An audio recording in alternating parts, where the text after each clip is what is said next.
gabrummaa dheessaf biyyarraa baqanne achis yoom nuuf dabarte oromumaan qalamne oromoo akka dubartii oromoo takkatti wanni dabarfachuun barbaadu hayyoota fi beektonni meediyaa kana fayyadamtan warroonni hooleyyii suudittu akkana wal godha jettanii ilaaltanii callistan rabbii keessan sodaadha. Ati ka qeesillee ati ka muslimallee gocha tana gocha laayyootti ilaaltanii callisina. Gochi tun gocha badduudha. Gocha tuffii waa hedduu qabuudha. Inniin harargee bakka bu'ee an harargee jedhee arsii dararaa jiru. Inniin an arsii jedhee arsii bakka bu'ee harargee dararaa jiru. Isinii warri arsillee isinii warri harargeellee waan kanan callisina. Ani harargee fi arsii qofatti hin deeffadhu dubbii tana. Oromoo naannoo 10 akkanatti hin deeffadha.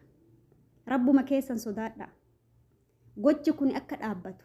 Ijoolleen kun hooleyyii jettan malee barabboo hoolan kabajaa qabdi. Yoo hayyuun tokko sitti dhufe yoo niitiin teessii deette barketimaa goota fi itti qaltee foon nyaataa jirtaa bar kunniin najisa akka amantii muslimaatitti wanti sareen tuqe tokko najisa jennee ganna nuti ittiin fayyadamnu. Ijoolleen tun ijoolleen qaama rabbiin uumee kaleessa filate dubartiif dhiirri walitti finna godhattee waliin haa jiraattu jaalala hanga wal haa barbaadaniif nu uume irra jarana albeedha walirraa ciraa jiran kana. Seenaa kaleessa garaan kenna gubate gocha eebbisaa addunyaa irratti diinat dalage jenne diinni sunuu bar fuula isaan agarre naaftanya akkas godhe eebbisaa addunyaa jenna malee fuula isaan agarre bar akkatti nu agarsiisee akkana isin godhan hin jenne abbo. Arra kuni as baasee makiina hidhee viidiyoon gastirra isinif fidee isin agarsiisaa jira ati maal taataa jedhe. Dhagaa irra tuulee warwaachisaa cafaqaa mee maal of gootanii isin jedhaa jira.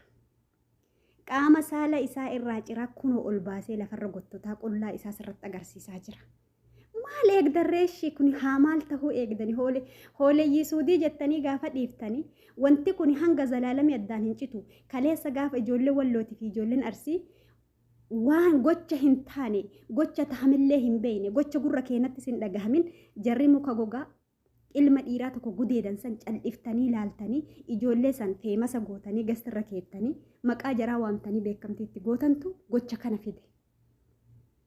Gochi ar'a qaama saalaa dhiirarraa muraa jiru kun gochi ar'a makiina hidhanii ilma dhiiraa lafarra gottotaa jiran kun gocha rakkataa beelahaa garaa ofiitii hin quufin nan jijjiiramaa haadhatii jijjiira jedhee bilbila tajii osoo hin qabatin odoo gastii kanarra dhufee feemasan ta'in odoo waa'ee oromoo kanaa beekee hin dubbatin jireenya isaatu odoo hin dabarfatin waan biyyaa baheef murteeffatee godhatee biyya isaa warra isaati hin jiraa as gahee jedhee hubatin kararratti qabanii ijoolleen tun akkana dalagaa jirtu gochi kun ittuma fufa hanga dhumaa wanni kun hin dhaabatu jechuudha.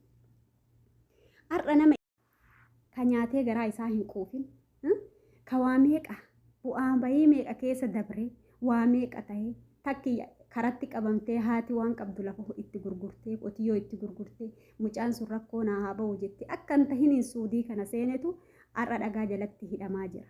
Dhagaa irra guuranii ajjeesisiisaa jiran. Makiina hidhanii lafarra harkisaa jiran. Qaama qullaa isaa baasanii qaama saalaarraa ciraa jiran. Yaa obboleeyyan kiyya waan kana laayyootti ilaaltanii hin callisina. Isin warri hiqaamaa qabdan, isin warri dandeettii qabdan, warri Suudi Arabiyaa keessa jirtan, warri biyyoota mararra jirtan jechuudha.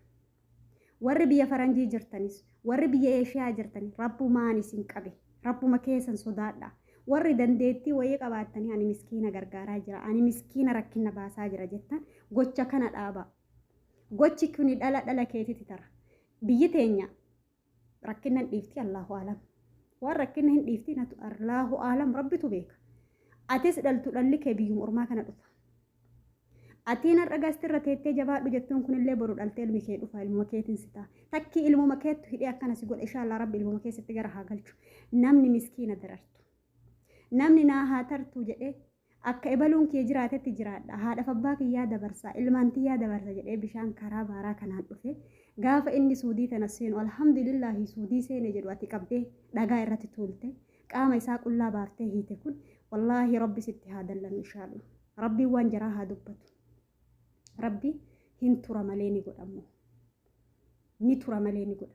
Barabbo isini warri bar ijoolleen ammaatun jechuudha. Ijoolleen ammaatun bar. Waa'ee qabsollee irraan beeytanii waa'ee biyyallee irraan beeytanii akkanumaan dubbattan malee.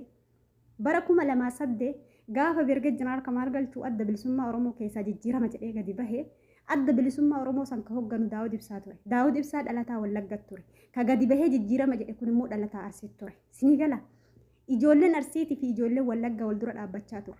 Guyya takka haati teeta akkana abbaan kee akkana waliin jennee hin beeknu. Rakkoo dhaabni sun qabu. Rakkoo Daawud Ibsaa qabu. Rakkoo Kamaal Galchuu qabu. Qofa walii himaa turre miti. Isin har'a garuu waa'ima tokkoo kan beekne tokko dubbatu haadhatee akkas godhe. A'uuzu billaahi mina shayxaani rajiim. Bara akkami kuni abboo. Kana hooleyyii jettanii kana ilma namaati jettanii itti kadhattanii namoota kan akkamitti seeratti hin dhiyeessin. Akkamitti seera jara ooluu dadhaba namoonni akkanaa kun. Bara abboo nu kaleessa. Bar namoota ajjeesan hunda namoota dhabamsiisan hunda natu dhabamsiisa jedhee nama laphee dhahatee nutti dubbatee hin jiru bar. Har'a kuni ija keessan fuulduratti an Arsii jedhee Harargee makiinatti dhee lafarra harkisa. Ani Harargee jedhee ilma Arsii fuudhee qaama saalaa irraa cira. Isinii jechuudha. Gochuma kana caale maal eegdanii mee Oromoon hayyoonni kutaaleen 11 hunduu akkami waliin ilaaltan waan kana.